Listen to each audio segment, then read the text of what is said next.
Gustavo era um jovem que se achava muito esperto. Dizia que acreditava puramente na ciência e ridicularizava a religião. Certa vez, conversando seu tio, homem verdadeiramente inteligente e católico muito estudioso, Gustavo disse: "Vocês católicos falam muito de amor, mas o Antigo Testamento mostra diversos horrores feitos por Deus", disse de forma arrogante o jovem. Gustavo, antes de mais nada, vamos esclarecer uma coisa. Em nosso debate, iremos adotar a premissa de que Deus existe? Pois não podemos debater conclusões lógicas acerca de premissas diferentes. Portanto, qual premissa adotaremos? Vamos adotar a de que Deus existe para facilitar sua vida. Certo. Bom, você fala sobre as maldades feitas por Deus. No entanto, o que é a maldade? Como assim o que é a maldade? A maldade é quando alguém faz uma coisa ruim a outra pessoa. Isso não é uma explicação. A maldade está presente em coisas ruins. Você explicou a maldade utilizando a própria maldade em sua explicação. Tente novamente. Ora, que tipo de truque é esse? Todos sabem o que é a maldade. Vejo que você está com dificuldades. Bem, vou te ajudar. O que é a gula? É o comer em excesso. Perfeito. E diga-me, comer é ruim? Não, é algo necessário. Portanto, a gula seria a perversão de algo bom? Sim. Você está indo muito bem. Agora diga-me, o que é a maldade? Gustavo ficou em silêncio. Outra pergunta. O que é a temeridade? É uma coragem excessiva, irresponsável. E a covardia? É a falta de coragem? Opa! Estamos avançando. Agora me diga, o que é a maldade? Bem, seguindo essa linha de raciocínio, é a ausência da bondade. E o que é a bondade? Ah, vá se catar. Isso aqui é o quê? Uma prova de português? Não, isso é um exercício filosófico. Bem, já que você não sabe o que é a bondade, ao menos me diga o que é algo bom. É algo que é vantajoso para toda a sociedade. Mas algo vantajoso causa o bem da sociedade, não é? Sim. Então, mais uma vez, você não está definindo algo bom, mas apenas utilizando o próprio conceito na explicação dele mesmo. Para facilitar, só me responda o seguinte: o prazer é melhor do que a dor? Sim. Como você sabe? Porque o prazer é uma sensação agradável, ao passo que a dor é desagradável. E por que uma sensação agradável é melhor do que uma sensação desagradável? Por causa dos meus sentidos. E quanto ao belo? Como você sabe se algo é belo ou não é? Pois eu vejo, e pela visão, chego a uma conclusão. Então a beleza é algo subjetivo? Varia de acordo com percepções individuais? Sim. Mas então, o que é a beleza? É um conjunto de atributos que faz algo ser belo. E o que é o belo? É algo que agrada aos olhos. E no caso de um cego, ele nunca saberá o que é a beleza? Ele pode saber o seu conceito. E qual é o conceito? Eu já falei qual é o conceito. Não. Você simplesmente entrou em um novo raciocínio circular, que inclui o conceito em si na explicação do próprio conceito. Se a presença de beleza em algo depende apenas da visão de cada um, ou seja, de sentidos individuais, ela não representa nada por si só. É isso que você pensa? Sim, é exatamente isso. Um conceptualista. Bom, continuemos. O problema é o seguinte: se a beleza de algo depende de sentidos individuais, o mesmo não ocorre com o conceito de moralidade? Sim, ocorre. Desta forma, se cada um possui sua própria ideia de moralidade, alguns homens poderiam pensar que matar é moral, não é? Não, pois a sociedade humana percebeu, no decorrer dos séculos, que a paz é preferível em relação ao conflito. E por que é preferível? Pois conduz a uma felicidade superior da sociedade.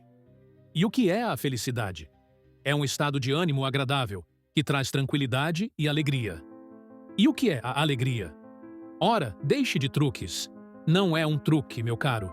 É um exercício lógico. Em suas confissões, Santo Agostinho realizou uma profunda investigação acerca da felicidade, no qual ele se fez a seguinte pergunta: como sabemos o que é uma vida feliz, senão por meio da memória? Pois sabemos o que é a felicidade, mesmo sem estarmos felizes. No entanto, conseguimos explicar o conceito? Será que somos capazes de definir a felicidade em termos puramente materiais? Bem, talvez os neurocientistas possam fazer isso. Mas de que felicidade eles falam? Escrevem sobre as diferentes conexões cerebrais que ocorrem quando estamos felizes, mas mesmo isso não é suficiente para definir a felicidade, mas apenas para explicar o que ocorre quando estamos supostamente felizes. Santo Agostinho nos mostra que já fomos felizes certa vez. Caso contrário, não amaríamos a felicidade. Acaso podemos amar aquilo que não conhecemos? No entanto, o que é a felicidade em si? Não é simplesmente o que ocorre no nosso cérebro e que é explicado pelos neurocientistas, pois isso é apenas a descrição de eventos materiais. Seria o que sentimos quando atingimos um desafio complicado? Pode ser, mas ficamos mais felizes com uma promoção ou com a alegria de um filho? Ora, talvez fiquemos mais felizes pelo amor do que por um sucesso material. E este amor pode ser explicado de forma puramente material? Novamente, os cientistas podem entrar em cena, dizendo que o amor é um conjunto de ligações químicas em nosso corpo. Todavia, nesse caso, eles estão explicando apenas o que ocorre quando alguém ama, e não o que é o amor em si. Olha, você está falando há um tempão. Aonde você quer chegar? Paciência, jovem. Veja, já passamos pelos seguintes conceitos: bem, beleza, felicidade e amor. Você conseguiu me conceituar algum destes conceitos? Novamente, Gustavo nada falou. Não conseguiu, não é? Pois você tentou conceituar cada um deles em termos materiais, e isso é impossível. Para Santo Agostinho, a felicidade é o que sentimos quando nos aproximamos de Deus, ou seja, quando nos aproximamos do amor, da pureza, da beleza e bondade. Pois Deus é tudo o que há de bom, pois Ele é o bem supremo. Uma ideia parecida é encontrada na metafísica de Aristóteles, que em sua teoria das 4 causas das coisas, analisa que a causa final da nossa alma é a de se aproximar de Deus. João Escoto também traz uma ideia similar, ao dizer que tudo começa e termina em Deus, sendo Deus o fim e o propósito de tudo. Todas essas ideias têm como base, em maior ou menor grau, a teoria das formas de Platão, segundo a qual existe um mundo das ideias e das formas puras. Neste mundo, há, por exemplo, a forma da triangularidade. Com isso, todo triângulo material existente no mundo seria uma forma imperfeita da forma de um triângulo perfeito. E isso ocorre com os outros conceitos. Existe a forma do amor, da beleza e do bem, por exemplo. Espere aí, você está citando Platão? Ele era pagão e acreditava na existência de vários deuses. O que tem ele a ver com o cristianismo? A sua teoria serviu como fundamento teórico para o desenvolvimento de muitas outras teorias interessantíssimas acerca da existência de Deus.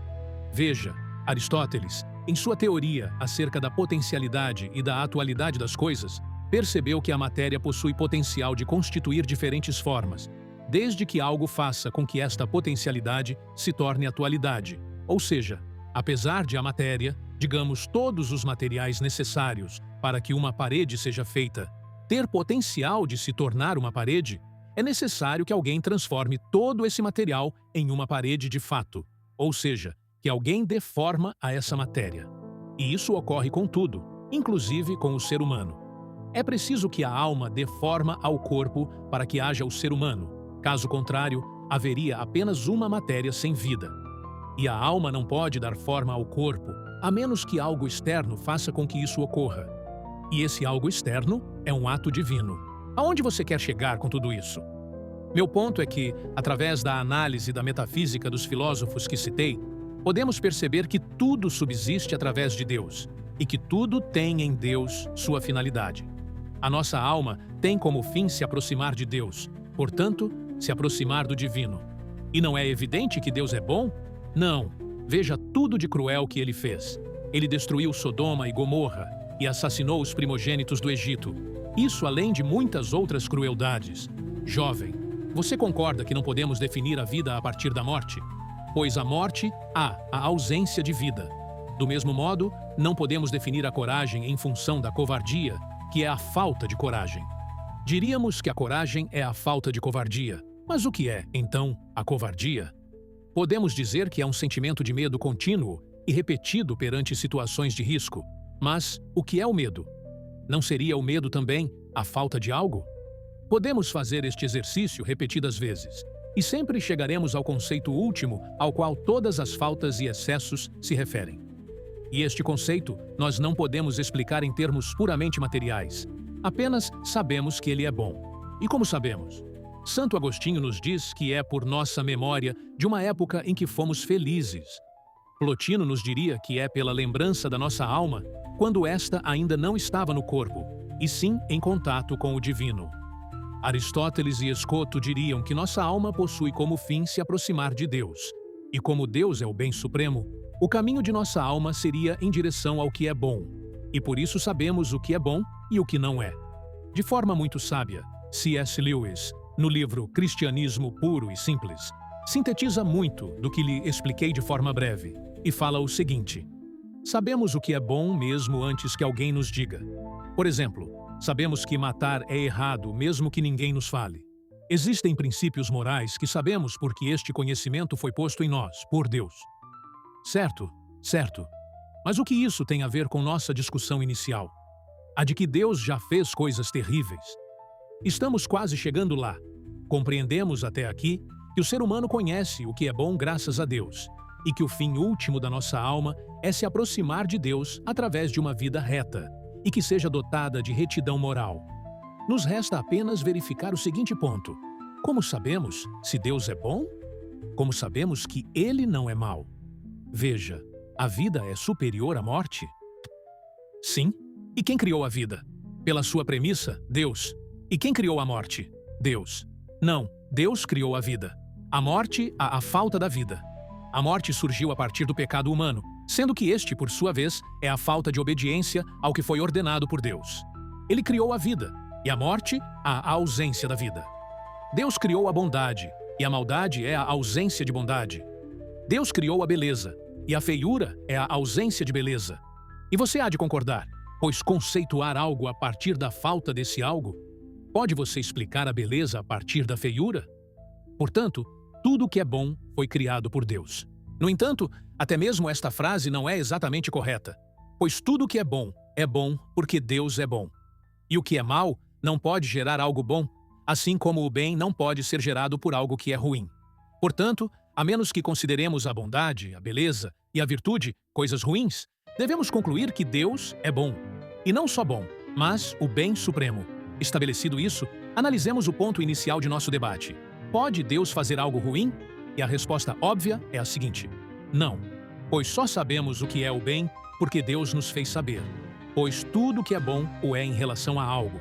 E quanto mais próximo de Deus, melhor se torna. Sabemos que a coragem é melhor do que a covardia e a temeridade. Sabemos também que lutar pela própria vida contra um inimigo cruel é nobre, mas lutar pela vida de alguém amado, sacrificando-se por essa pessoa, é ainda mais nobre. Portanto, o que é bom o é em relação a algo. E, em última análise, as coisas boas são boas em relação à bondade suprema, dependendo do quão perto elas estão dela. Se pensarmos de forma mais platônica, diríamos que algo é bom ou não dependendo de quão próximo está da forma do bem que existe no mundo das ideias. De qualquer maneira, só podemos compreender se algo é ou não bom quando pensamos em termos de quão próximo esse algo está em relação ao que há de melhor. E o que há de melhor é Deus. Sendo assim, só sabemos o que é o bem porque o comparamos com o bem em sua forma pura, ou seja, com a bondade de Deus. E, logicamente, algo que é puramente bom, no caso Deus, não pode gerar algo ruim. E sabemos que Deus não possui nada de ruim, pois Ele é imutável, já que Ele é a causa de tudo. Ele é o motor imóvel de tudo que se move. E como tudo é movido por algo, deve haver algum motor último, que não é movido por ninguém. Este é um dos argumentos de Aristóteles em favor da existência de Deus. E se nada pode afetar a Deus, tampouco o mal pode. E se o mal é a falta de algo, e se nada pode afetar a Deus, já que Ele é o motor imóvel, a Ele nada falta. Portanto, Ele é imutável e incorruptível. Concluindo, se Deus é o bem supremo e se nada pode o corromper, pois Ele é incorruptível, nada pode fazê-lo se tornar, em nenhuma fração de seu ser, mal. Desta forma, é logicamente impossível que Deus faça qualquer coisa má, pois Ele é puramente bom. Portanto, se em algum momento você pensar que algo que Deus fez é mal, então é você que não está entendendo o ato divino. E isso é plenamente aceitável, pois Deus é a inteligência suprema. Obviamente nós não podemos compreender tudo o que Deus faz, e longe de mim ousar tentar fazer isso. Então, que nos mantenhamos humildes e aceitemos a palavra de Deus, sem o desafiar ou o tentar. Ao escutar tudo isso, Gustavo nada disse. Depois de alguns segundos, apenas se retirou do recinto de forma irritada, com uma risada arrogante e debochada.